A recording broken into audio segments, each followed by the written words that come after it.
Bonjour à tous, bienvenue pour cette troisième session du webinaire consacré aux dispenses dans les régimes santé et prévoyance.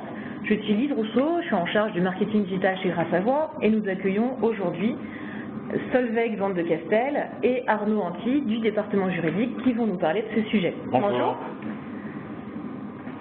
Alors, vous voyez que le programme est assez chargé, donc vous allez voir que les slides sont présentés sous forme de tableau. Ne vous inquiétez pas, vous aurez dans quelques jours le support en version beaucoup plus détaillée qui vous sera adressé. Donc allons-y, Solveig, je pense que c'est toi certainement qui dois commencer sur les dispenses applicables aux salariés en prévoyance. C'est ça. Alors, vous serez sûrement un peu surpris de voir dispense en prévoyance, puisqu'en général, on indique qu'il n'y a pas de dispense en prévoyance. Juridiquement, elles existent bien.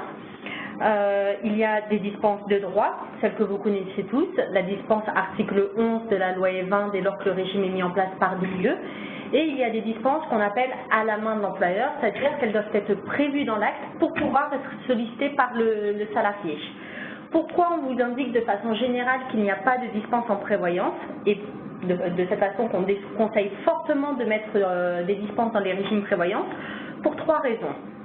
Tout d'abord, s'agissant donc des salariés cadres relevant des articles 4 et 4.10, en tant qu'employeur, vous avez l'obligation de mettre en place un régime avec une cotisation au moins égale à 1,50% de la TA et dont au moins 0,76% de cette cotisation est affectée au décès. Si vous mettez en place une dispense d'affiliation et que votre salarié cadre choisit de se dispenser, vous ne pourrez pas remplir cette obligation. Et donc, en parallèle du régime global que vous aurez souscrit en prévoyance pour tous vos salariés, vous serez obligé de souscrire un second régime uniquement pour pouvoir remplir cette obligation de 1,50 cadre, ce qui n'est vraiment pas pratique. Deuxième raison qui fait qu'on déconseille de mettre en place des dispenses en prévoyance, c'est que ce n'est pas logique. Autant en santé, la logique de la dispense est de se dire il faut éviter que le salarié cotise à deux mutuelles, puisque en général, à moins, mis à part quelques garanties, le remboursement sur des régimes de base, en tout cas, sera rempli par la première mutuelle. En prévoyance, si on prend le cas d'un salarié multi-employeur, en cas d'arrêt de travail, il sera bien indemnisé à hauteur de la perte de revenus dans l'entreprise qui a souscrit le contrat prévoyance.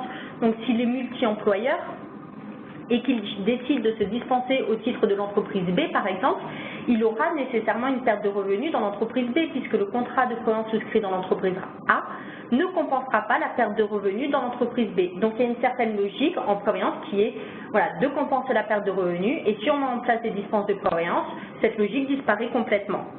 Enfin, troisième point sur lequel on insiste, en tant qu'employeur, vous avez une obligation d'informer le salarié sur les conséquences de son choix en cas s'il sollicite un cas de dispense d'affiliation.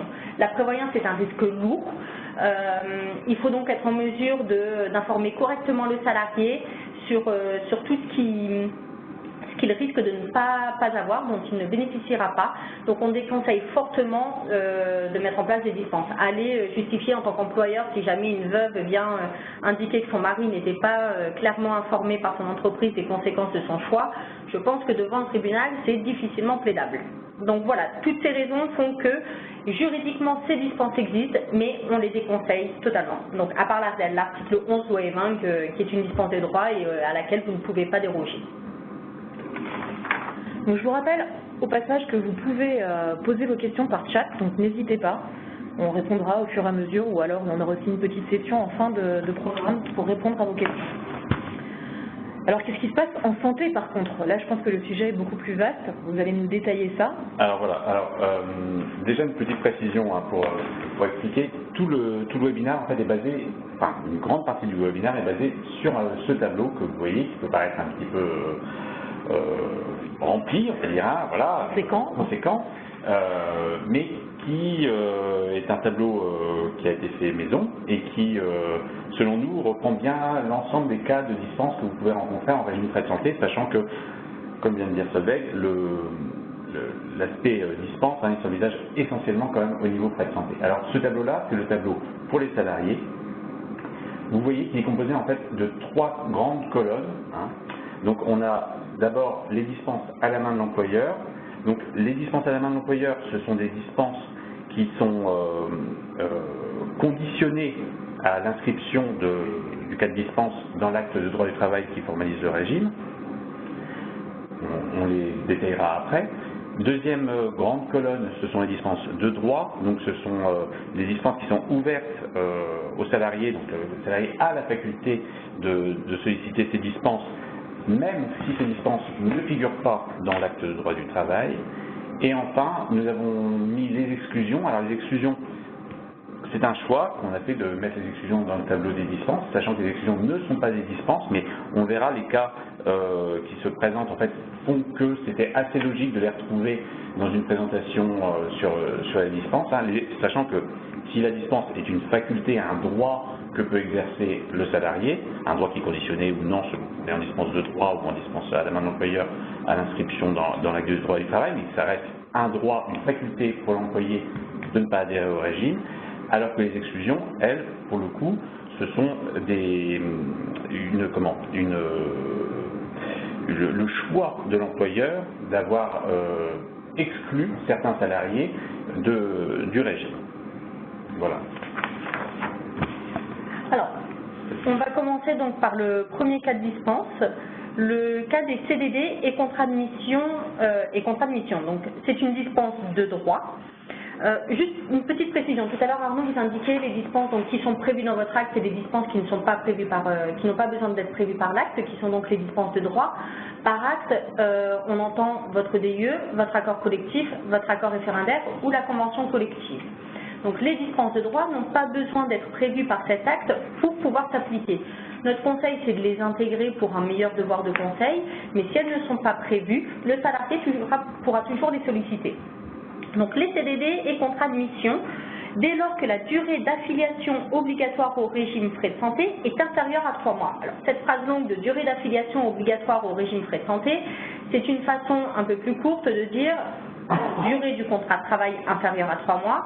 Cette formulation de durée d'affiliation a été prévue spécifiquement pour certaines branches, et notamment la branche des intérimaires, où le salarié a une durée d'affiliation obligatoire à son régime plus longue que la durée du contrat de travail, hors portabilité. Mais de façon générale, la durée d'affiliation obligatoire au régime correspondra à la durée du contrat de travail du salarié. Donc dès lors que le salarié a une durée d'affiliation obligatoire au régime inférieure à 3 mois et qu'il justifie bénéficier d'une couverture santé responsable, il pourra demander à être dispensé. Petit bonus pour lui, s'il a une affiliation obligatoire au régime inférieure à 3 mois, qu'il justifie d'une couverture santé responsable et qu'en plus le financement de ce régime est non aidé, alors il peut solliciter le versement santé. Il y a donc la possibilité soit d'avoir ce cas-là uniquement sous forme de dispense, soit d'avoir ce même cas, mais sous réserve que le financement du régime soit non aidé, avec versement santé. Qu'est-ce que j'entends par non aidé? C'est-à-dire qu'il ne bénéficie d'aucune aide au financement de sa complémentaire. Donc par exemple, un régime obligatoire, s'il est affilié au régime obligatoire en tant qu'ayant droit de son conjoint, par exemple, il bénéficiera automatiquement, étant donné que c'est obligatoire, d'une aide financière de l'employeur du conjoint. Donc ça, c'est un contrat aidé. ACS, CMUC, ce sont des contrats aidés. Donc voilà, vous avez le cas de dispense et éventuellement, s'il est non aidé, dispense avec versement santé que le salarié sollicite. Ce n'est pas à l'employeur d'aller courir auprès de son salarié pour lui proposer le versement santé. Alors, concernant les DUE. Alors, parmi les cas de dispense, il existe une dispense un peu particulière qui est une dispense qui ne concerne en fait que les régimes qui sont mis en place par DUE. Donc voilà, donc déjà, première condition que le régime soit mis en place par décision unilatérale de l'employeur. Alors vous voyez en fait dans le tableau qu'on figure à la fois en dispense de droit et à la fois en dispense à la main de l'employeur cette référence à une dispense dans le cadre d'une mise en place par DUE. Alors, la dispense de droit, c'est une dispense qui figure à l'article 11 de la loi E20 qui préconise, enfin qui dispose qu'aucun salarié présent dans l'entreprise avant la mise en place par DUE d'un régime de protection sociale complémentaire ne peut être contraint de cotiser contre son gré à ce système. En fait, cette disposition vise deux cas. C'est le salarié qui est présent lorsque l'employeur met en place le régime par décision unilatérale, un régime qui prévoit une participation salariale. Deuxième cas, c'est le salarié qui est présent alors même qu'un régime a été mis en place par DUE dans le cadre de l'entreprise, et que l'employeur décide par une décision modificative, par un avenant à la DUE, décide d'instaurer une cotisation salariale. Donc en fait, ce qu'il faut comprendre ici, c'est que ce qui compte, c'est un régime mis en place par DUE, une présence du salarié avant la décision par l'employeur de mettre en place un cofinancement. Il y a donc, ce que je vous disais tout à l'heure, il y a un peu l'équivalent en version à la main de l'employeur. C'est la version un peu améliorée en fait de la dispense prévue à l'article 11 de la loi E20. C'est l'employeur peut décider, et donc dans ce cas-là forcément il faudra que ce soit inscrit dans l'acte de droit du travail, l'employeur peut décider d'étendre cette faculté de dispense aux salariés présents dans l'entreprise avant la mise en place du régime, quand bien même ce régime serait mis en place avec une cotisation exclusivement à la charge de l'employeur. Alors là, on pourrait se poser la question de l'utilité de prévoir une telle dispense.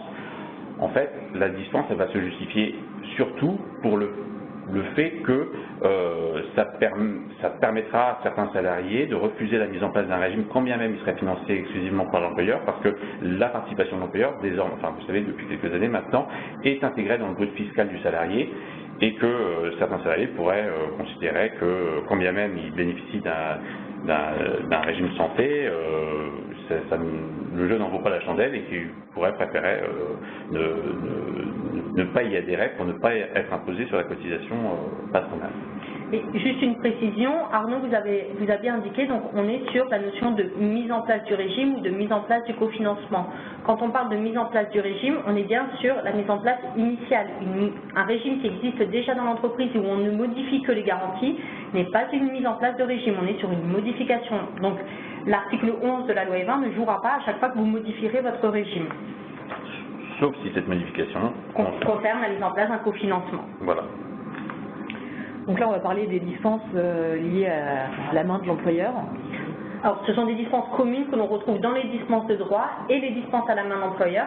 Et on a choisi justement de vous expliquer la distinction et comment interpréter justement ces quatre dispenses, ces doublons. Donc, cette quatre dispenses. Voilà, cette quatre dispenses. On retrouve donc, vous le voyez, on retrouve des quatre dispenses similaires. Simplement, la création des dispenses de droit en 2016 n'a pas mis fin aux dispenses que vous connaissiez auparavant, puisque avant 2016, avant les dispenses de droit, il existait bien les dispenses qu'on appelle nous à la main d'employeur, et elles devaient être prévues dans l'acte pour pouvoir s'appliquer. Ces dispenses n'ont pas disparu parce que les dispenses de droit sont apparues. Elles peuvent toujours être prévues dans l'acte, elles peuvent toujours s'appliquer, vous avez toujours le choix de les appliquer, et on va vous expliquer les distinctions et pourquoi il peut être intéressant de les mettre ou pas. S'agissant des dispenses de droit, comme on l'indiquait, donc elles n'ont pas besoin d'être prévues dans l'acte pour pouvoir s'appliquer, contrairement aux dispenses à la main d'employeur, où il faut qu'elles soient prévues dans l'acte. Les dispenses de droit, elles, s'appliquent à 3 moments précis, à la date d'embauche, à la date de mise en place des garanties, ou à la date de prise d'effet des couvertures pour la CMU-C, la CS et la couverture, et le salarié couvert y compris en tant qu'ayant droit au titre d'un autre emploi, contrairement aux dispenses à la main d'employeur, où ces dispenses peuvent jouer à tout moment. Et c'est là où ça peut être intéressant. Et deuxième point qui distingue justement les dispenses de droit et les dispenses à la main d'employeur, les dispenses de droit, il y a un document question-réponse qui a été fourni et qui permet à l'employeur de ne solliciter que des attestations sur l'honneur pour que le salarié puisse solliciter les dispenses, contrairement aux dispenses à la main de l'employeur, où il faut nécessairement et obligatoirement le document de demande de dispense et le justificatif de cette dispense. Donc, s'agissant du premier cas de dispense commun que l'on retrouve dans les dispenses de droit et les dispenses à la main d'employeur, c'est le cas des salariés bénéficiaires de la CMU-C, donc la couverture maladie universelle complémentaire. La CMU a disparu depuis la PUMA, donc aujourd'hui on ne rencontre plus que la CMU-C, et la CS, aide à la complémentaire santé. Concrètement, un salarié sollicitera ce cas de dispense au moment où il bénéficiera de cette aide.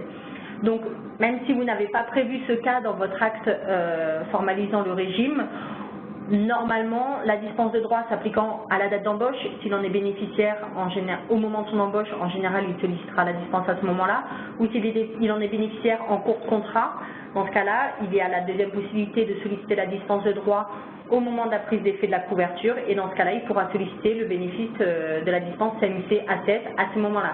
Donc effectivement, dans tous les cas, la dispense de droit pourrait jouer normalement au moment où le salarié en a besoin. Alors la seconde dispense, c'est le salarié qui est bénéficiaire d'une couverture individuelle et qui va pouvoir bénéficier d'une dispense jusqu'à l'échéance de sa couverture individuelle frais de santé. Alors là, pour le coup, par rapport à ce que disait Solveig, les intérêts d'avoir la dispense à la main de l'employeur, bon, pour le coup, celle-ci, elle n'est pas évidente, puisque les cas en fait, vont être identiques, hein, qu'on soit en dispense de droit ou en dispense à la main de l'employeur.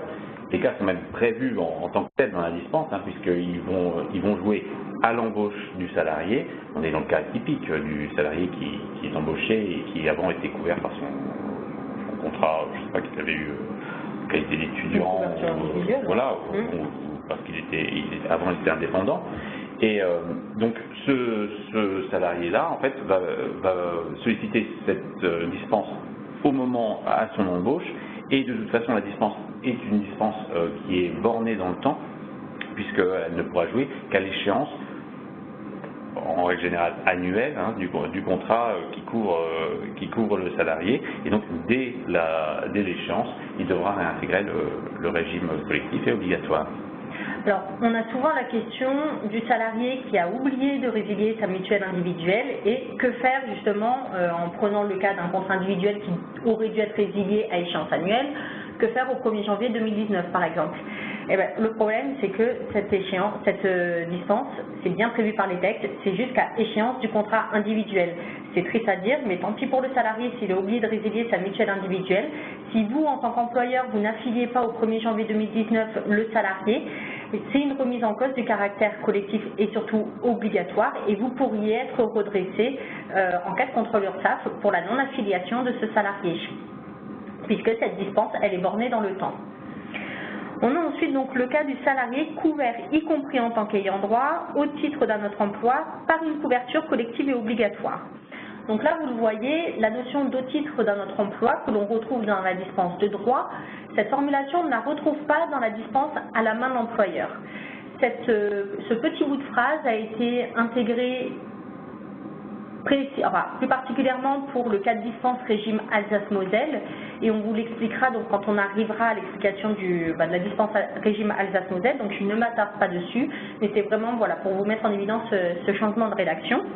S'agissant de la couverture collective et obligatoire, si jusqu'à présent il n'y avait pas forcément trop d'intérêt à prévoir les cas de dispense précédents qu'on vous a expliqué dans votre acte, là cette dispense elle trouve son intérêt. Comme je vous ai expliqué, la dispense de droit elle ne va jouer qu'à 3 moments précis, contrairement à la dispense à la main de l'employeur qui peut être sollicitée à tout moment. Donc si je passe par un exemple, un salarié qui bénéficie donc de la couverture collective et obligatoire que vous avez mise en place depuis 2014 dans votre entreprise, et il est affilié en tant qu'ayant droit à titre obligatoire dans l'entreprise, l'entreprise de son conjoint a mis en place depuis 2015 un régime collectif et obligatoire pour les ayants droit. Votre salarié, si, imaginons, l'entreprise du conjoint modifie les garanties et les garanties deviennent bien plus intéressantes que celles que vous avez mises en place, votre salarié pourrait être tenté de se dispenser de la couverture de votre entreprise pour demander à être affilié au régime de son conjoint en tant qu'ayant droit obligatoire. Si vous n'avez qu'une couverture, si vous n'avez instauré que les dispenses de droit, ces dispenses ne jouent qu'à 3 moments. Date d'embauche, on ne sera pas à la date d'embauche du salarié puisqu'il était présent en 2012 lorsque vous avez instauré le régime. Date de mise en place de la couverture, on n'est pas sur une mise en place des couvertures. L'entreprise du conjoint modifie simplement les conditions d'application, les garanties. Donc on n'est pas sur une mise en place des couvertures. Et la couverture était déjà obligatoire depuis longtemps pour le conjoint. Donc on n'est pas sur une prise d'effet des couvertures. Donc un salarié qui est déjà adhérent à votre régime ne pourrait pas se dispenser par le biais de la dispense de droit pour finalement adhérer à un régime qui est devenu plus intéressant, en tout cas en termes de garantie pour lui.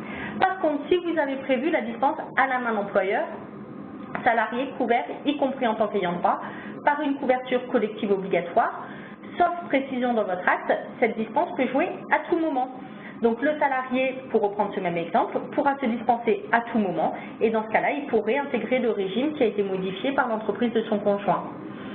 Et deuxième exemple que je souhaiterais mettre en évidence, toujours le cas de votre salarié qui est embauché depuis 2014 dans votre entreprise, il est adhérent dans le régime, à votre régime collectif et obligatoire. L'entreprise de son conjoint a également un régime collectif obligatoire et les ayants droit définis comme adhérents obligatoires sont définis comme le conjoint marié ou pacsé. En septembre 2018, il vivait en concubinage avec son concubin, du coup. Donc l'adhésion n'était pas obligatoire pour lui dans le régime de son conjoint. En septembre 2018, il se marie. Il devient donc ayant droit à titre obligatoire du régime de son conjoint. Et dans ce cas-là, il pourrait par contre solliciter la dispense de droit, puisqu'on est bien sur une prise d'effet de la couverture collective et obligatoire en tant qu'ayant droit. Et dans ce cas-là, par contre, il peut solliciter la dispense de droit. Donc il y a des petits cas particuliers comme ça qu'il faut avoir en tête. Tout à fait. Quatrième cas, la couverture financée de la fonction publique. Alors, qu'est-ce que c'est la couverture financée de la fonction publique? En fait, il s'agit d'un salarié qui va être couvert en tant que salarié multi-employeur ou en tant qu'ayant droit d'un agent public, va être couvert par un type de contrat qu'on ne rencontre pas en entreprise, qu'on va rencontrer auprès des administrations, et en fait, surtout auprès des administrations d'État et des administrations territoriales. Donc, ne sont pas concernées la fonction publique hospitalière, n'est pas concernée la fonction publique hospitalière.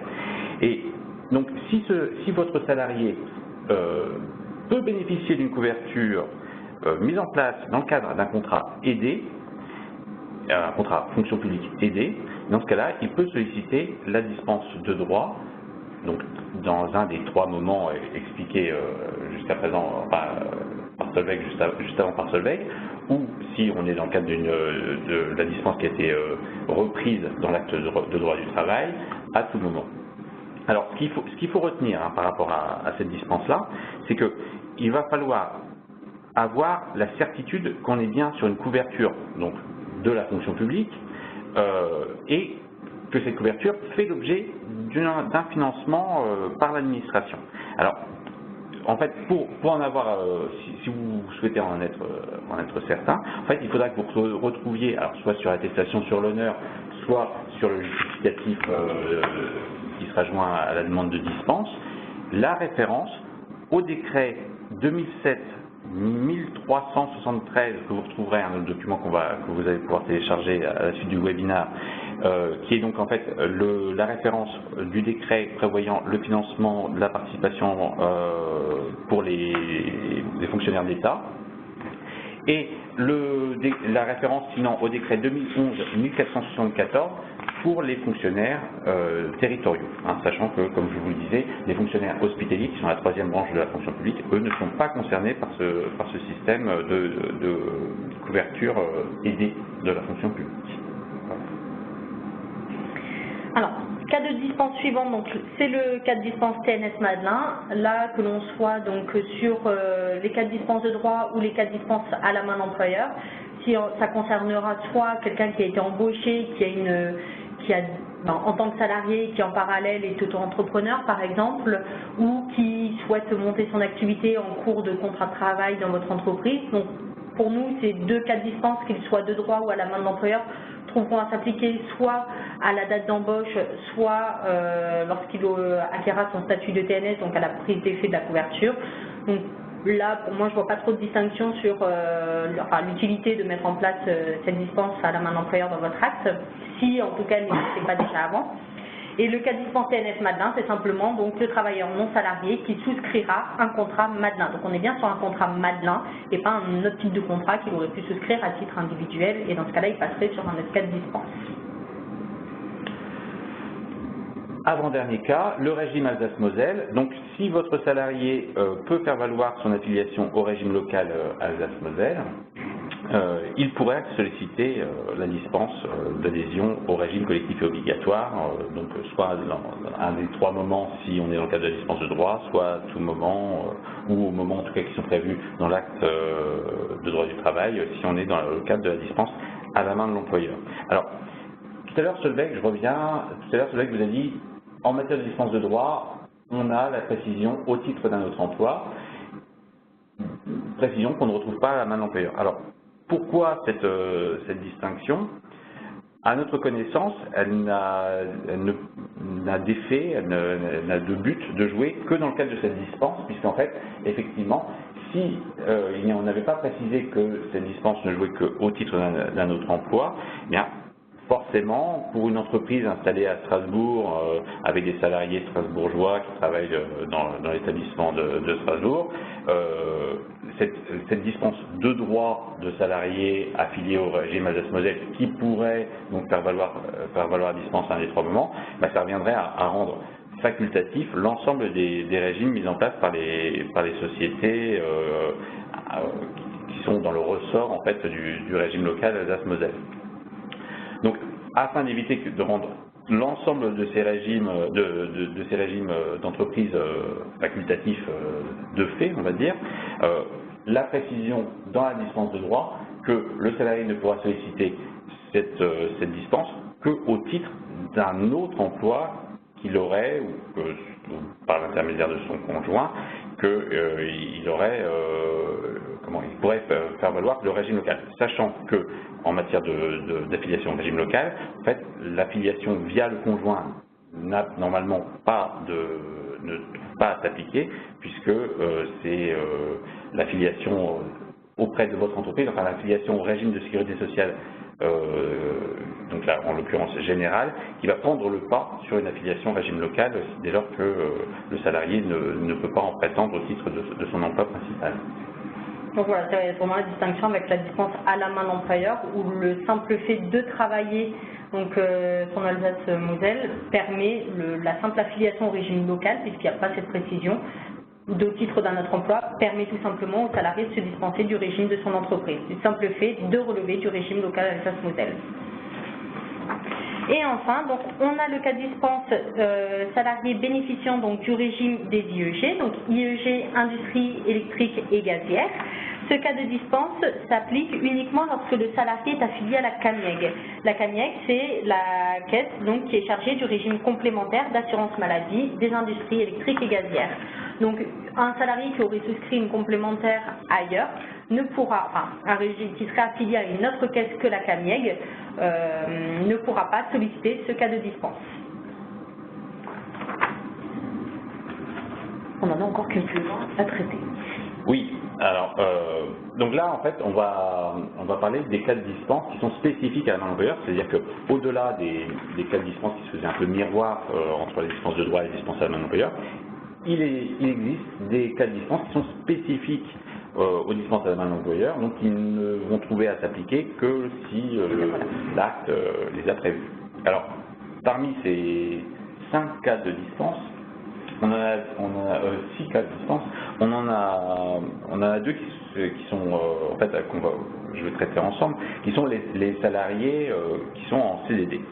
Le salarié qui est en CDD, dès lors que c'est prévu dans l'acte de mise en place, pourra faire valoir sa dispense, pourra solliciter et bénéficier de la dispense au régime, avec une nuance, selon que le salarié a un CDD inférieur à 12 mois, auquel cas le simple fait en fait, d'être titulaire d'un contrat inférieur à 12 mois lui permet de solliciter la dispense sans avoir besoin d'être couvert par ailleurs.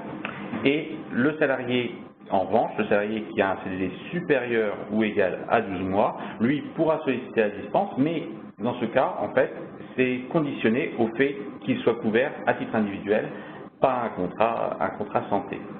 Voilà.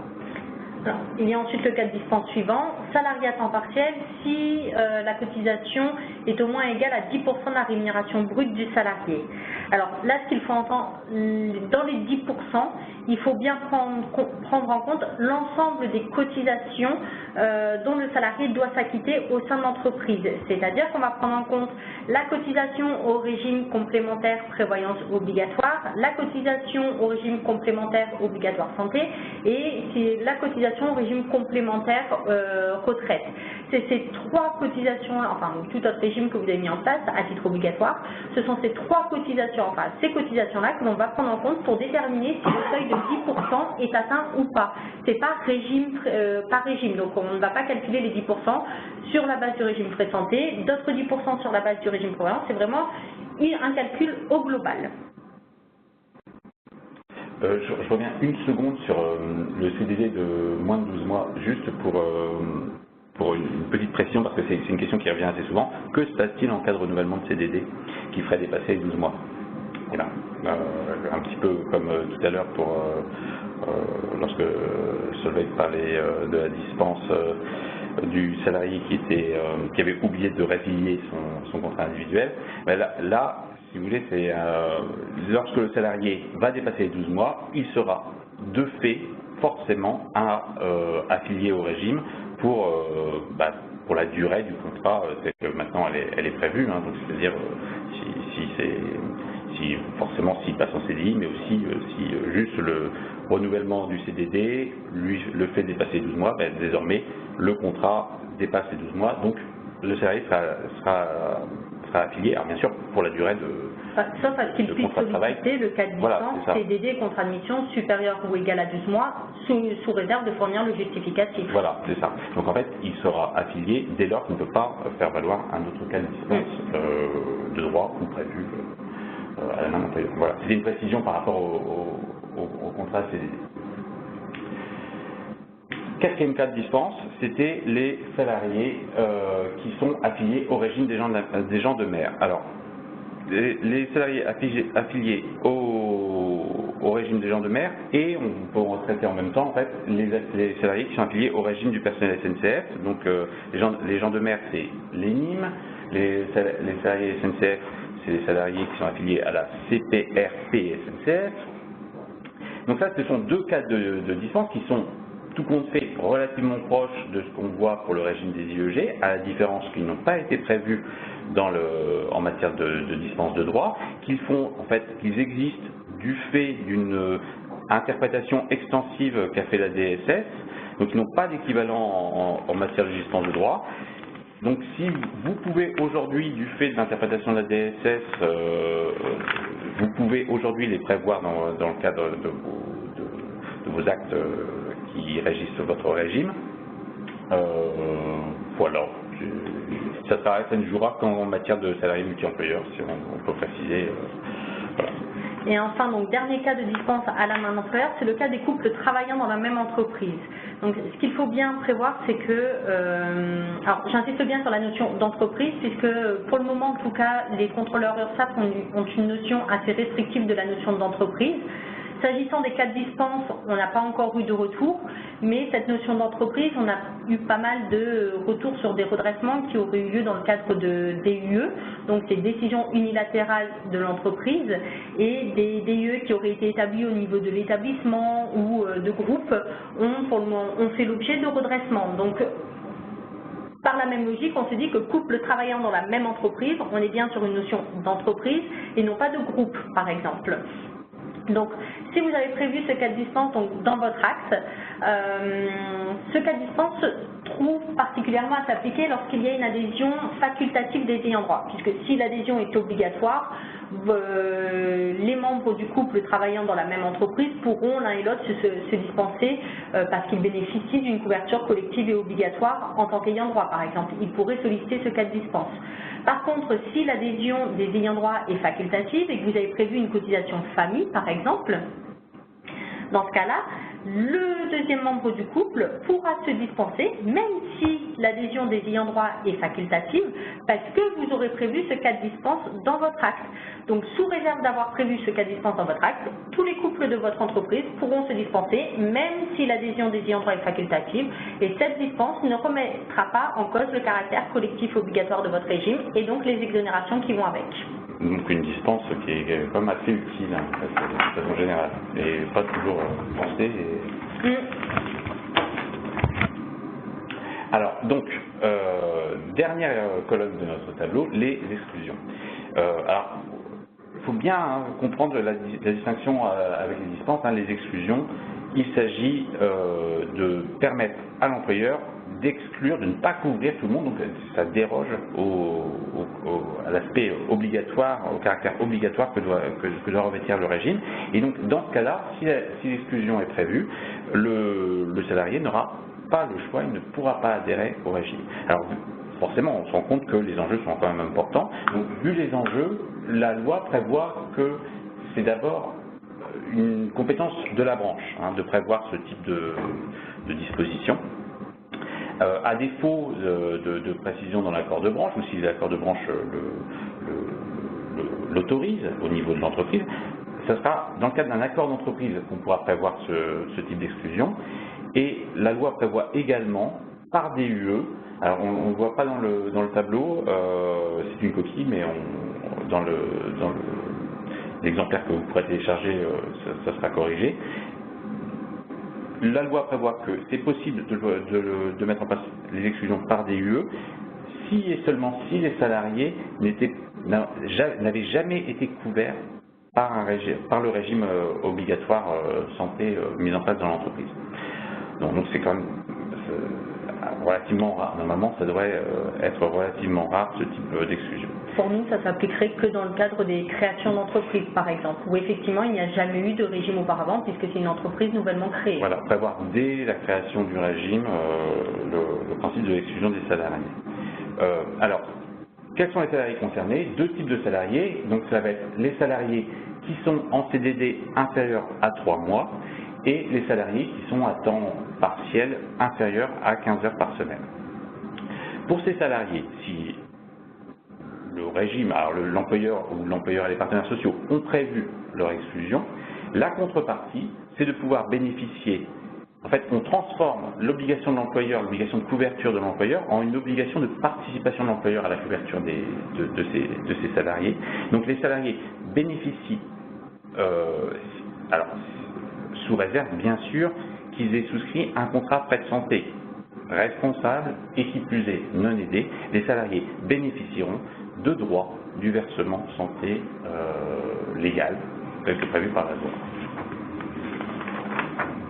Voilà, là on a fini avec les dispenses des salariés et on va passer aux dispenses, donc toujours en matière de frais de santé, bien sûr, mais applicables aux ayants droit.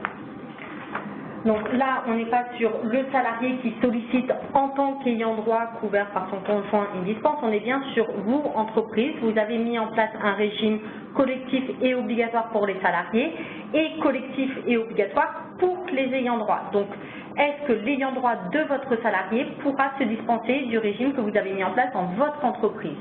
Donc là encore, on retrouve cette distinction dispense de droit et dispense à la main de l'employeur que l'on retrouvait pour les salariés. Par contre, il y a vraiment des gros changements. On appelle ces dispenses, donc il y a donc des dispenses de droit. Je ne vais pas les réexpliquer, ni celles à la main de l'employeur, puisqu'on vient de passer du temps ce sont exactement les mêmes cas de dispense que les cas de dispense des salariés. Par contre, les conditions d'application de ces dispenses sont différentes. Vous avez donc les dispenses de droit, c'est-à-dire qu'elles n'ont pas besoin d'être prévues dans l'acte pour pouvoir s'appliquer.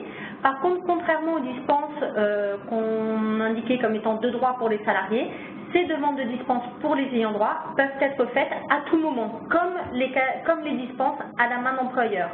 Et deuxième précision, c'est que l'on soit sur les dispenses à la main d'employeur ou sur les dispenses de droit, le salarié, l'ayant droit, devra automatiquement fournir le formulaire de demande de dispense et le justificatif de la dispense. Alors que pour le salarié, on nous indiquait que pour les dispenses de droit, il pouvait fournir une attestation sur l'honneur. Donc là, on a bien la distinction de droit et à la main d'employeur. Par contre, les conditions d'application sont exactement les mêmes. Demande faite à tout moment et justificatif de dispense. Donc attention à ne pas confondre les cas de dispense de droit des ayants droit et les cas de dispense de droit des salariés qui s'appliquent de façon différente. Voilà, et les cas, donc on n'en revient pas dessus, puisque, comme disait Solveig, ce sont les mêmes cas.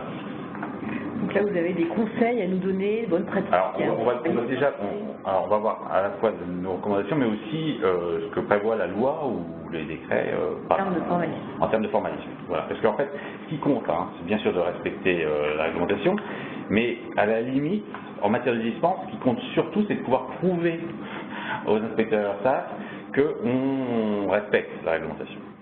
Voilà.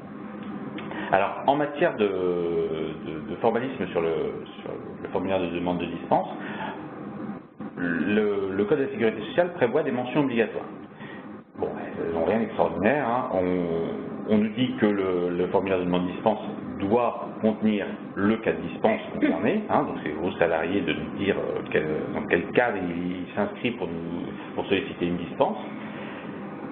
On va aussi prendre soin que le salarié était préalablement informé des conséquences de son choix, donc en l'occurrence de sa non-couverture future, et on nous demande que cette information soit écrite. Hein. Donc il faudra la mention selon laquelle le salarié a été préalablement informé. Et on va, pour des questions probatoires, enfin voilà, comme il faut quand même pouvoir prouver que la demande a bien été faite par le salarié lui-même et en temps et en heure, la date et la signature du salarié. Alors, le formulaire de demande de dispense, c'est surtout dans le cas des dispenses à la main d'employeur, puisqu'il vous faut bien le formulaire de demande de dispense et le justificatif qui accompagne la dispense sollicitée par le salarié. Donc, Arnaud vous a expliqué les mentions obligatoires qui sont prévues par les textes. Maintenant, nos recommandations. Les textes indiquent clairement qu'il faut que le salarié, qu'il y ait la mention selon laquelle le salarié a été préalablement informé des conséquences de son choix. Vous avez là un devoir de conseil en tant qu'employeur. Nous conseillons donc de détailler un peu ces conséquences directement si vous avez fourni un formulaire type de demande de dispense à vos salariés. On conseille de développer un peu les conséquences de son choix justement et d'indiquer que, ce qui semble logique, il ne bénéficiera pas des garanties, il ne bénéficiera pas non plus de la portabilité de ces garanties. Sauf à bénéficier du chèque santé, du versement santé, il ne bénéficiera pas du financement employeur. Si vous avez, malgré nos recommandations, choisi de mettre en place des dispenses en matière de prévoyance, on conseille d'être vraiment lourd sur les conséquences du choix de dispense du salarié et de bien insister en disant qu'il a bien compris qu'il ne bénéficiera pas des prestations incapacité, invalidité, qu'en cas de décès, sa famille ne percevra rien, qu'il a bien reçu la notice d'information pour bien comprendre l'utilité du régime. Autant en frais de santé, c'est quelque chose que les salariés connaissent, puisque ce sont des soins auxquels ils ont affaire tous les jours. En prévoyance, à moins d'avoir eu des gros soins, des gros frais, des grosses pertes de salaire en matière d'arrêt de travail, d'invalidité ou autre, les salariés ont des fois un peu de mal à se rendre compte de ce qu'ils perdraient si jamais ils n'étaient pas affiliés au régime. Donc on conseille vraiment dans le cadre du devoir de conseil donc de bien insister sur ces dispositions. Et enfin, donc, comme je vous l'indiquais, le formulaire de demande de dispense doit être accompagné du justificatif de dispense. Ce n'est pas à vous, employeur, sur la base du justificatif, de dire bon moi mon salarié il relève donc de tel cas de dispense. Non, j'ai mon formulaire de demande de dispense, j'indique quel cas de dispense je souhaite solliciter et j'accompagne ma demande de dispense du justificatif qui va avec. Le salarié ne vous fournit pas juste un justificatif de dispense. Et ce justificatif, il peut être fourni soit par l'assureur, soit par l'entreprise. Par exemple, si votre salarié est couvert en tant qu'ayant droit à titre obligatoire, ce justificatif pourrait être fourni par l'entreprise qui atteste que M. X est bien adhérent à titre obligatoire du régime du salarié Y.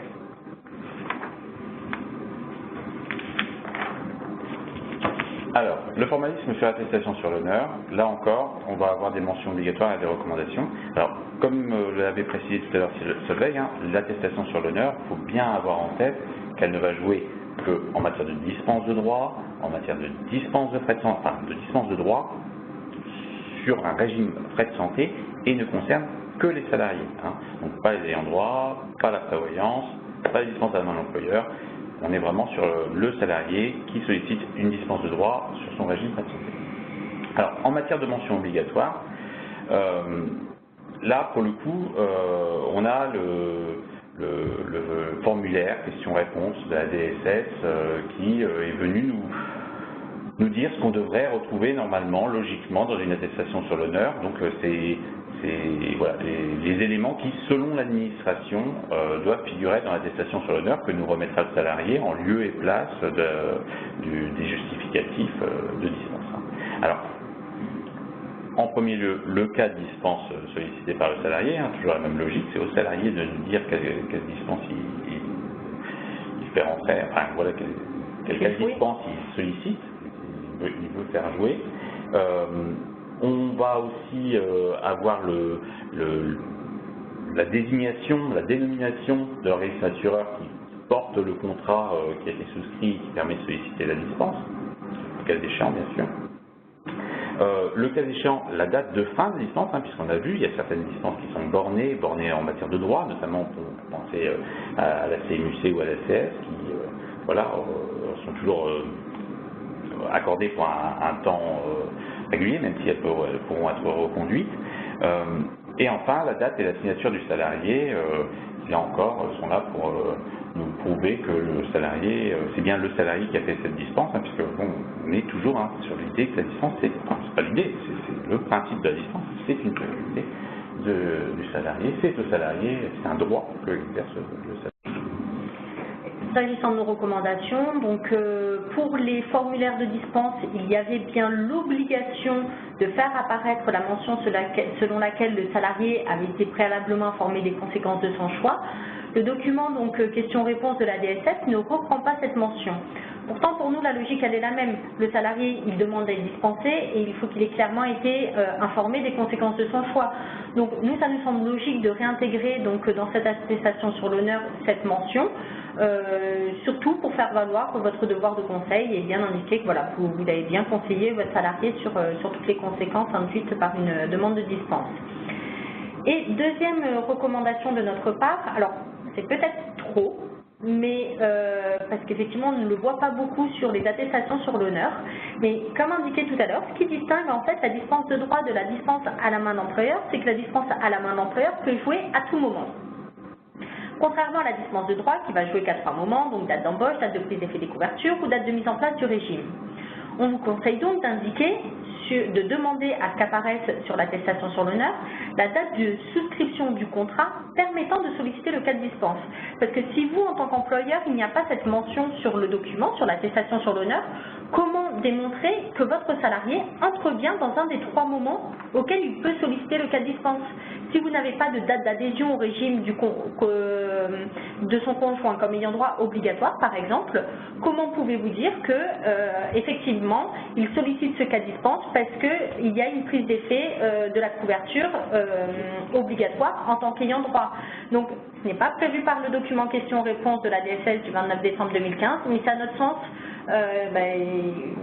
logique d'intégrer cet élément puisque c'est ce qui permettra de distinguer justement les dispenses de droit des dispenses à la main d'employeur, puisqu'ils ne peuvent être sollicités qu'à des moments précis.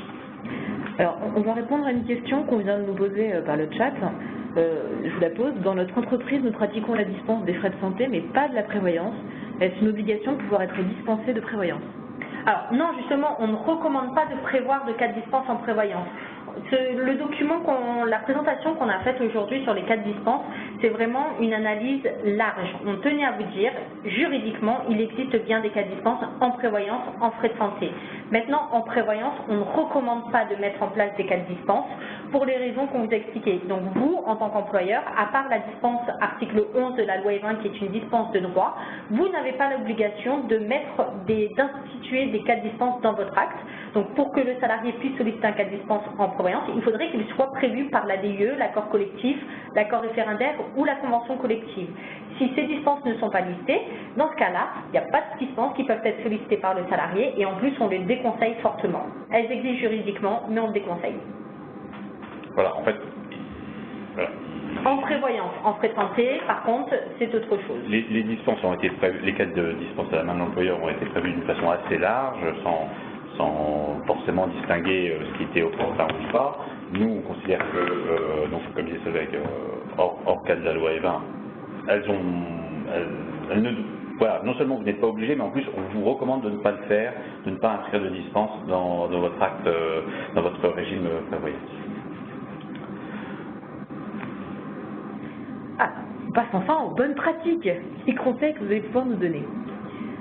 Oui, en fait, alors c'est les conseils et puis c'est un peu aussi ce qu'on a pu rencontrer en pratique par nos clients, hein, sur la façon de gérer ces fameux formulaire de dispense notamment. Alors, la première question, c'est bon, bien sûr, on disait, hein, il est nécessaire de pouvoir prouver que la dispense a été effectivement sollicitée par le salarié et qu'elle a été accordée par l'employeur sur la base de justificatifs ou d'attestations sur l'honneur régulièrement remplis. Donc, il va falloir collecter ces éléments qui seront à produire devant un éventuel contrôle URSSAF. Alors, comment collecter les formulaires ou attestations sur l'honneur ou justificatifs d'affiliation à un autre régime? Bien, et le cas le plus évident, hein, c'est la remise en main propre du salarié qui va remettre son service RH. Et bon, c'est effectivement une solution relativement facile, même si elle n'est pas toujours évidente à mettre en place. On peut imaginer tout à fait le salarié qui envoie sa demande de dispense par courrier. Hein. Bon, alors il n'y a pas de nécessité de formalisme particulier ou de recommander ou autre. En revanche, il faudrait quand même que le salarié, si ça ait choisi cette solution, qu'il s'assure que effectivement sa dispense a été bien traitée par le service RH. Enfin, en tout cas, la demande a été bien réceptionnée au moins. Alors, s'agissant des dispenses d'ordre public, on a eu le cas d'une société qui en fait, le service RH, en tout cas le service RH qui gérait les dispenses ne rencontrait pas les salariés ou très peu et donc avait un problème puisqu'en fait les salariés étaient eux-mêmes déportés dans d'autres entreprises avec des horaires particuliers. C'est des personnes qui avaient en charge des travaux de ménage dans d'autres entreprises. Et donc, comment faire pour que ces salariés, qui en plus, c'était souvent des contrats de courte durée, donc avec beaucoup d'entrées et de sorties, comment faire pour récupérer les attestations sur l'honneur pour que ces salariés, en fait, puissent être dispensés s'ils le souhaitent. Alors, la solution qui a été envisagée et qui a été validée par notre cabinet d'avocats, c'est de prévoir le formulaire de dispense dans le cadre d'une attestation pré-remplie qui serait joint au contrat de travail, enfin en annexe du contrat de travail. Hein. Donc cette attestation reprend les différents cas de dispense de droit qui seront cochés sous forme de cases à cocher. Hein. On intègre les différents éléments qui étaient prévus, qu'on a vu juste avant au niveau de la DSS pour les dispenses de droit, donc le nom de l'organisme assureur, la date de fin de droit, la mention bien sûr selon laquelle le salarié a été préalablement les conséquences de son choix, et puis le document à signer. Tout ça joint au contrat de travail. Le salarié remplit l'attestation sur l'honneur, enfin s'il le souhaite, en même temps qu'il signe son contrat de travail. Voilà. Alors, petite précision, pourquoi on limite ce cas aux dispenses d'ordre public? Simplement parce qu'il n'y a pas besoin de justificatif. Donc, au niveau de la dispense d'ordre public, le fait d'intégrer ce formulaire dans le contrat de travail du salarié, vous serez assuré de recevoir une copie signée du contrat de travail de votre salarié. Tandis que si vous utilisez ce système pour les dispenses à la main d'employeur qui nécessitent un justificatif, vous recevrez peut-être effectivement dans le cadre du contrat de travail le formulaire de demande de dispense, mais vous serez toujours dans l'attente à côté du justificatif permettant la dispense du salarié. C'est pour ça que nous, cette dispense, on n'applique que pour les dispenses d'ordre public qui ne nécessitent pas de collecter les justificatifs relatifs à la dispense. Et pourquoi la notion de case à cocher par le salarié pour préciser le cas de dispense? Simplement parce que déjà, le salarié est le seul à savoir quel cas de dispense il veut solliciter. Et en plus, c'est une façon de démontrer que c'est le choix du salarié et pas vous, employeur, qui demandez au salarié qui imposez un peu au salarié une dispense. Quel délai pour collecter ces documents? Donc les formulaires de demande de dispense, les justificatifs.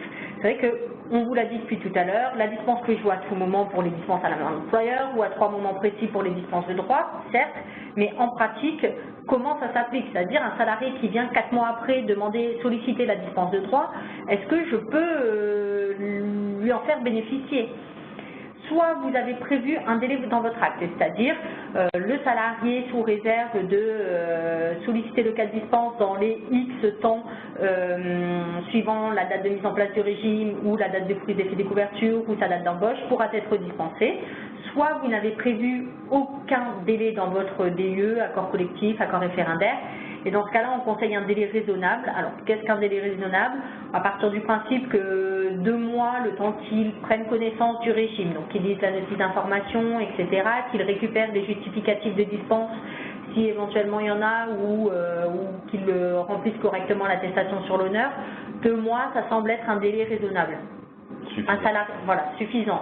Un salarié qui vient 6 mois après sa date d'embauche solliciter un cas de dispense de droit qu'il veut faire jouer en plus au moment clé date d'embauche, ça semble un peu loin par contre. Donc, sachant qu'il faut bien avoir en tête que si vous acceptez ce cas de dispense, ok, mais il y a quand même un remboursement rétroactif des prestations si jamais le salarié avait utilisé sa carte de tiers payant en parallèle ou bénéficié d'indemnités journalières, etc.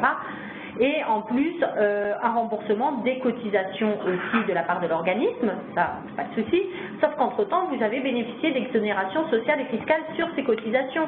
Il va donc falloir faire tout le calcul pour les réintégrer dans l'assiette de cotisations sociales, mais aussi modifier le brut fiscal du salarié. Donc, attention à ne pas accepter non plus des délais trop larges, parce qu'il y a tous ces impacts à avoir en tête.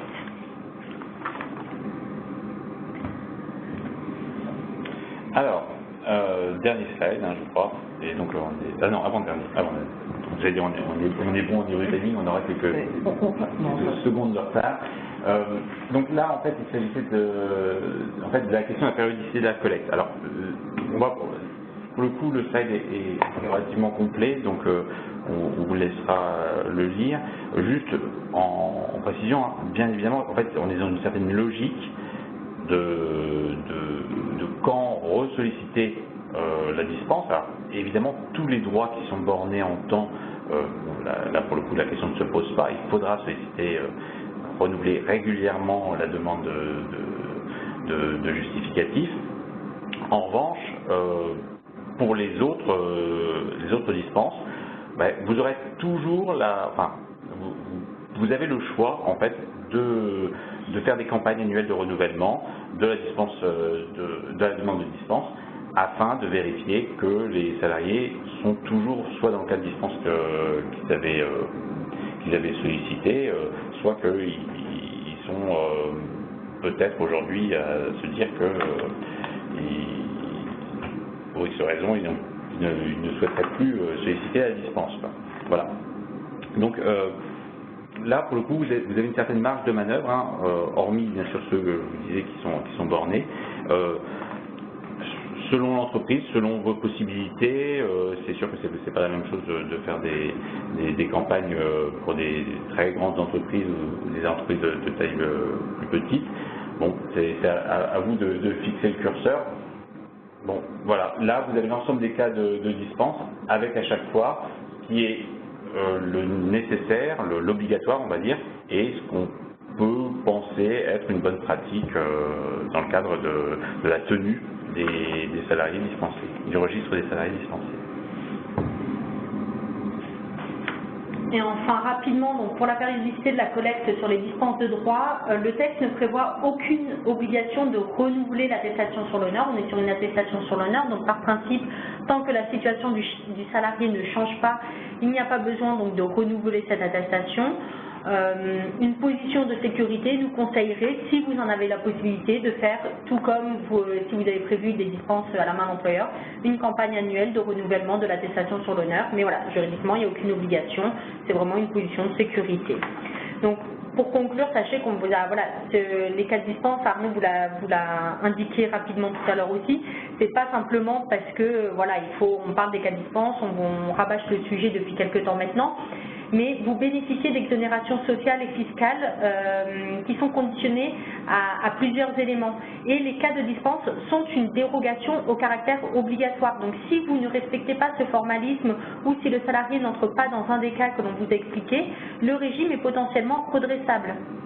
Donc on a tendance un peu à atténuer ce caractère, le redressement URSSAF justement en ce moment, en disant très bien, pas de souci, depuis 2016 je crois, on a une proportionnalité des redressements. Mais le texte n'est pas non plus très clair. On nous dit le régime, le redressement peut faire l'objet d'une proportionnalité. sauf à ce qu'il y ait un manquement d'une particulière gravité de la part de l'employeur. La notion de manquement de particulière gravité n'a pas été développée. Donc c'est au fur et à mesure des redressements URSSAF qu'on aura connaissance de ce que considère comme étant un manquement d'une particulière gravité le contrôleur. Et enfin, sur les justificatifs, ou la demande de dispense, ils font certes l'objet d'une proportionnalité, mais on ne sait pas clairement si le contrôleur estimera que 1 ou 2 formulaires de dispense manquants peuvent permettre la proportionnalité, ou est-ce que 50 formulaires manquants permettront toujours la proportionnalité, ou alors est-ce que les 50 formulaires manquants là font basculer ce cas qui est normalement fait l'objet d'une proportionnalité, le fait qu'il soit en grand nombre, est-ce qu'on ne passe pas sur un manquement d'une particulière gravité? Donc attention, c'est une notion toute nouvelle, on n'a pas encore eu connaissance de beaucoup de redressements sur le sujet, donc voilà, notion de proportionnalité des redressements à prendre avec des pincettes. Et puis quand bien même il y aura une proportionnalité, voilà, ça reste quand même un redressement, donc c'est plutôt quelque chose à éviter si possible. Voilà. Alors on arrive à la fin de ce webinaire. Merci Arnaud, merci Solveig, c'était vraiment très clair. D'ailleurs c'est ce qu'on nous indique par le chat, donc je vous remercie de votre participation. Comme vous le voyez, tous nos webinaires en fait sont accessibles via un site qu'on a mis en place. Donc vous avez l'adresse ici, ne vous inquiétez pas, dans les supports que vous aurez, elle sera de nouveau indiquée. Et vous retrouverez d'ailleurs sur cette page l'ensemble des webinaires, l'historique, ainsi que les documents qu'on mettra en ligne dans quelques jours. Voilà, comme on l'a précisé au début, pour ce webinaire-là, on a prévu de faire, non seulement vous pourrez obtenir le support qu'on vient de vous présenter, mais on prépare également un document beaucoup plus complet, sous forme exhaustive, une fiche par cas de dispense, y compris en matière de prévoyance, voilà, le but, si vous voulez, là pour le coup, ça sera un document pour le service RH à conserver et qui pourra utiliser, alors déjà dans le cadre des mises en place des cas de dispense, mais surtout dans le cadre des demandes de dispense des salariés pour savoir exactement quand ce cas de dispense peut jouer et ce qu'il signifie réellement et quel type de justificatif il faut demander, quelles sont les références juridiques qui concernent ce cas de dispense, etc. Voilà. Eh bien, merci à tous de votre participation. Je vous souhaite une bonne fin de journée. Merci. Et puis on vous donne rendez-vous pour la prochaine session qui, je pense, sera à la rentrée. Je pense, en septembre, il me semble. Voilà. Au revoir. Au revoir. Au revoir.